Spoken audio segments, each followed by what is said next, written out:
that was very motivating for me.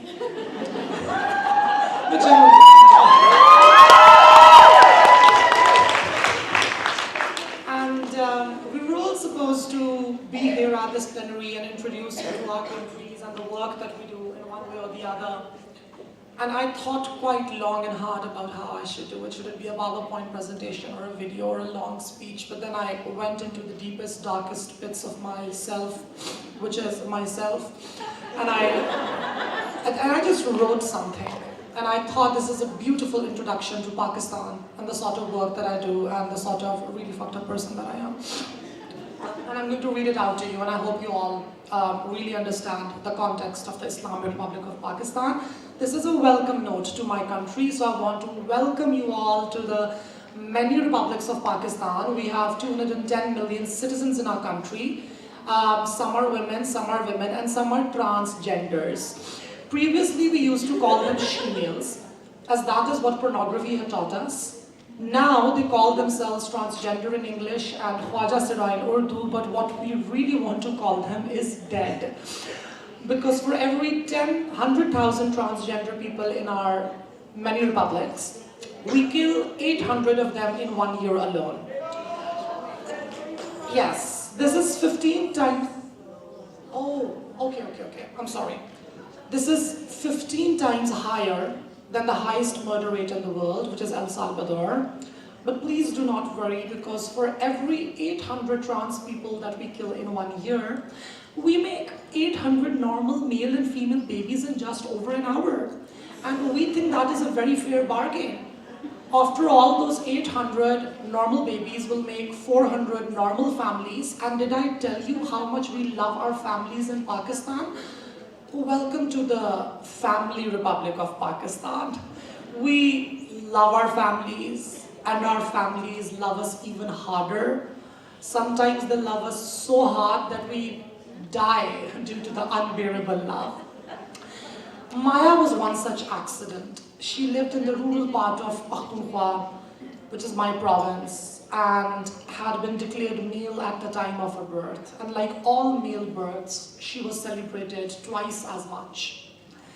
When she started showing signs of femininity, her family resorted to loving her even more so that she could be fixed back to masculinity. They loved her with slippers, cloth hangers, wipers, sticks, and all other instruments commonly used and available for domestic loving in our family republic. When this love didn't fix her, they loved her to death with machetes. Now don't be upset, because love and death tend to coexist in our beautiful family republic of Pakistan, which is why we make 2 more for each one that ends up dying due to our excessive love. The science is still unclear as to why is it mostly female or transgender persons that die due to excessive love. Feminists say it is honor killing. Well, let me tell you more about loving in Pakistan. Welcome to the loving Republic of Pakistan. We fall in lust here a lot, but as we can't admit it openly thanks to Islam, we just stick to calling it love. Our men love a lot of different people here. Women, girls, minors, some other men, transgender women with penises, transgender women without penises, and occasionally some dead people.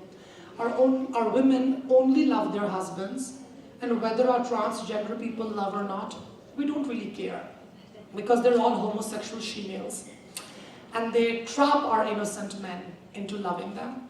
Our men try to bring them on the right path by forcing them to only sleep with one partner, themselves. Western-funded feminists like you all here call it rape and male hegemony on trans feminine bodies. But it isn't rape if it is done to a homosexual transgender she-male. If she refuses to stick to that one principled man who is just doing our family system a service by teaching her ethical monogamy, the man shaves her head bald. If she is bald, she is ugly. And if she is ugly, no man would want her. But because we are living in the loving Republic of Pakistan, she still gets loved by someone other than her loving partner. In such a case, his immense love for her compels him to either love her in the limbs with bullets, so she can't move around, or love her even more with bullets, knives, scissors, fists, and hands till she dies. As you know, death is mandatory, and everyone must die. This is what we believe as Muslims. And have I told you how much we love being Muslim? Welcome to the Muslim Republic of Pakistan. We are over 95% Muslim, and as Muslims, we don't know what it means to be a Muslim. So being Muslim must be enforced on all of us, even on non-Muslims, because even if we aren't Muslim, our beautiful republic is. Like Andrew Tate, our republic also became Muslim almost to find an ideological refuge for its hatred of women and non-men. And honestly, we haven't disappointed. Western states are always trying to un-Muslim our state, and consequently, our faith is always at risk. Let me tell you something. A few years ago, some homosexual transgender she-males secretly got together, lobbied 2 successive governments, and managed to get a sweeping law protecting their self-perceived transgender identity and civil rights with a unanimous parliamentary approval passed. We refuse to believe that real transgenders can do something like this historic. Hence, we conclude that this is a Western conspiracy by homosexuals to un-Muslim us.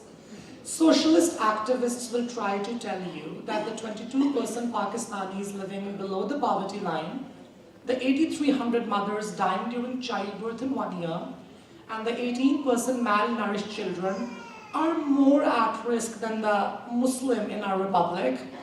But we wholly reject such biased claims that only malign the positive image of our republic. Ours is a republic that has Islam as a state religion in its constitution. It mandates the president to be a Muslim. It has a parallel Sharia legal system, and it has a Council of Islamic Ideology to inform whether legislations passed by democratically elected legislators are Muslim enough or not. You must wonder, how can then we ever be un-Muslimed? It is through conspiracies hatched by Western-funded feminists and homosexual transgender she-males, which is why we declare anyone a blasphemer when they bring forth un-Muslim ideas like protecting the bodily dignity and privacy of all citizens, ensuring state welfare to the poor, protecting minorities, and ending class apartheid. Class apartheid isn't a gift of capitalism, elitism, or feudalism, by the way. It is a gift from God for telling his followers which of them he has blessed and whom he hasn't. The poor are only poor because they're not Muslim enough. The richer you are, the more Muslim you must be. Which is why Khaja Sara people, that is the transgenders, are the poorest, because they are the least Muslim among us. Which reminds you, we love poor people in Pakistan. Welcome to the poor Republic of Pakistan. We have many poor people, and they always remain poor, because he doesn't like them as much as he likes our rich people. They work as our servants everywhere. They clean our streets and sewers and offices. They do drugs, talk in vulgar languages, live filthy, dirty lives, and have no water in their slums, and we hate them. The poorest are the homosexual transgender she-males.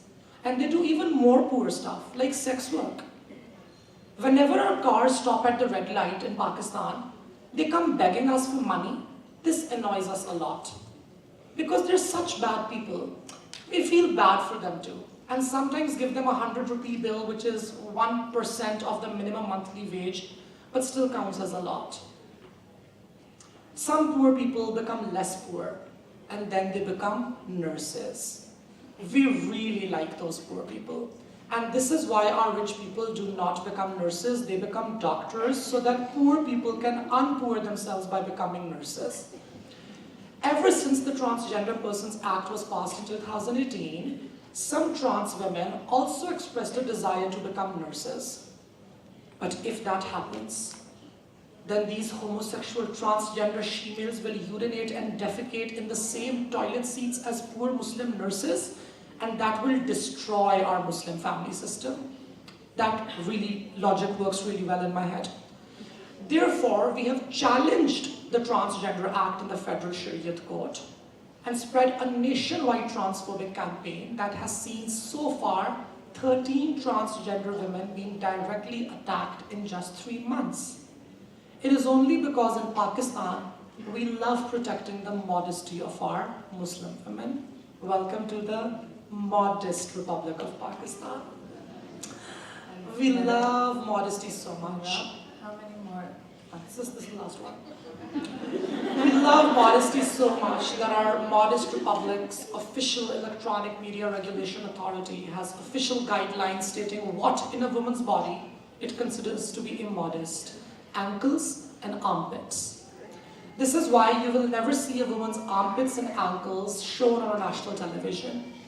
If a previously immodest woman, however, starts hating on transgender women online, we immediately issue her a national certificate of modesty restoration and hail her as a protector of the modesty of our Muslim woman. Some liberal activists say that this is being strategically deployed by some fame-hungry female celebrities who have been at the receiving end of misogyny by the public before to shore up popular support by perpetuating transphobic rhetoric now. But we disagree, because modesty, like richness, is also a blessing by the Almighty that can only come to His chosen ones at any time.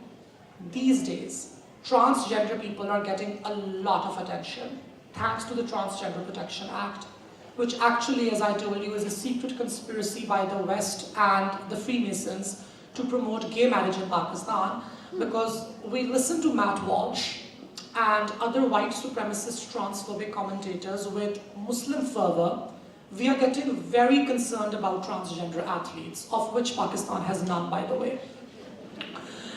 We must protect our republic's wonderful female sports and their modesty at all costs from these homosexual transgender she-males. Just recently, our women's football team defeated Maldives in a fierce showdown of strength that warranted a public celebration of our girls. But our Muslim female players were wearing shorts and t-shirts, and we could see their knees. So instead of being happy, we called them blasphemers and disbelievers, abused them online, hurled sexual slurs at them, and gave them immense mental agony, only because we were protecting the modesty of the Muslim women in female sports in Pakistan. You may think it is paradoxical of us to hate Pakistani women in sports, but also claim to be rescuing them from the transgender conspiracy. But have I told you how paradoxical we are? Welcome to the Paradoxical Republic of Pakistan. Thank you so much.